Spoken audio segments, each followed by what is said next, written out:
Antes mesmo da aprovação do texto final do Plano Diretor de Ribeirão Preto na Câmara, a Prefeitura elegeu uma comissão para discutir leis complementares.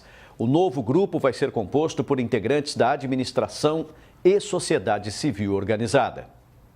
O Executivo se antecipou e, apesar do plano diretor ainda não ter sido votado na Câmara, uma comissão está prestes a ser formada. Nós estamos nos antecipando mesmo antes da aprovação da Câmara Municipal, porque tem alguns planos que são muito complexos.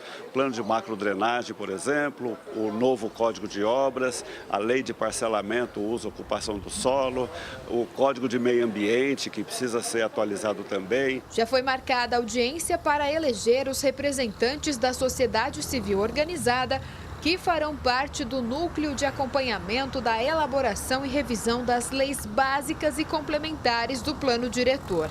Além deles, integrantes da administração municipal também farão parte da comissão. Que as entidades, assim como outras entidades, possam também participar ativamente do processo de análise, de discussão e de elaboração dessas leis complementares. E eu acredito que devemos, ao longo desse ano, ter muito trabalho com esse processo. E o novo grupo tem pressa para solucionar as pendências que há anos não recebiam atenção ou sequer sofreram alterações no governo. Fazer com que o processo de modernização da cidade, de agilizar os processos de aprovação de empreendimentos comerciais, residenciais, da área de educação, na área da saúde, isso vai melhorar a qualidade de vida na cidade. 12 novas leis complementares terão de ser promulgadas nos próximos 12 meses. E o que volta à discussão é a polêmica da permissão imobiliária na zona leste de Ribeirão Preto, uma área que é de proteção da recarga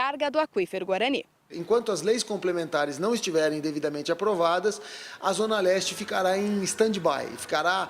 Os processos de urbanização serão retidos até que se aprove as leis complementares ao plano diretor. Todos esses passos são aliados quando existe a união de um grupo técnico, deixando assim de lado os interesses políticos que já fizeram a cidade perder em desenvolvimento. O cidadão tem que participar para fiscalizar, para não admitir que seja dado viés político a um assunto de grande importância que é o urbanismo, que é o progresso de Ribeirão Preto.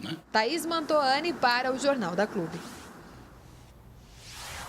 Agora ao vivo, Gislene Lopes traz mais informações. Gislene. A participação da sociedade será muito importante nesse processo todo. Eu converso agora com o professor Gilberto Abreu, que é também ambientalista. Professor, o prazo de 1 ano para promulgar 12 leis complementares ao plano diretor. Dá tempo de fazer tudo isso? Boa tarde. Boa tarde. Olha, se houver uma grande dedicação dos funcionários envolvidos, eu acho que muitas dessas leis já têm sido debatidas e elaboradas, Eu acho que em 1 ano é possível, sim, que elas sejam concluídas. E como a sociedade pode fazer as audiências públicas terem alguma validade no resultado do plano diretor? Olha, tem que haver uma grande participação da sociedade, porque a ausência da população nas audiências públicas impede depois que a população reclame de alguma coisa que afete seus interesses. Eu acho importantíssimo que haja um engajamento da sociedade no processo. E qualquer questão mal entendida no plano diretor pode ser definida com as leis complementares?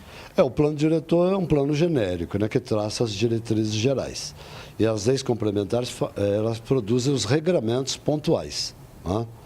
Então, qualquer, digamos, um dado negativo na diretriz geral pode produzir um mau regramento.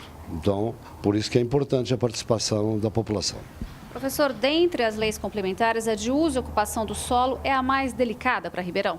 É a mais delicada porque afeta interesses privados, Por exemplo, muitos advogam a ideia de ocupação total da zona leste da cidade. E haverá, inclusive, uma expansão, a área de expansão urbana será ampliada para a região sul e também para a região leste. E a região leste ela é muito delicada por conta de ser uma área de recarga do aquífero Guarani. Não que se deva impedir a ocupação, mas a ocupação tem que ser feita de maneira controlada e com especial zelo do poder público. Diante disso, qual a medida certa de oposição e de apoio que a Câmara precisa dar à Prefeitura na elaboração do plano diretor? Eu acho que de envolvimento, né? Os vereadores têm que se envolver com responsabilidade, né? Para evitar alguns desastres urbanísticos que nós tivemos na cidade. Vou dar um exemplo, eu moro no bairro da Lagoinha, né? Foram aprovadas as construções de um lado e outro da rua Niterói em 200 metros, que ampliou a população em mais de 5 mil pessoas numa rua. E não houve, consequentemente, o quê? O estudo de impacto de vizinhança. Quer dizer, como é que você aumenta 5 mil pessoas em 200 metros de uma rua, sem atender para a mobilidade urbana, para o trânsito, para os equipamentos que devam atender essa população, como escolas, postos de saúde. Então, toda alteração urbana, né, precisa ser regrada e com especial responsabilidade, né, para que não ocorram erros urbanísticos como aquele da rua Niterói, por exemplo. Ok, professor, muito obrigada pela sua participação no Jornal da Clube. E daqui a pouco eu volto para falar sobre a concentração de flúor na água de Ribeirão. Segundo o Ministério Público, as doses estão inadequadas. É com você, Pucci. Obrigado, Gislene.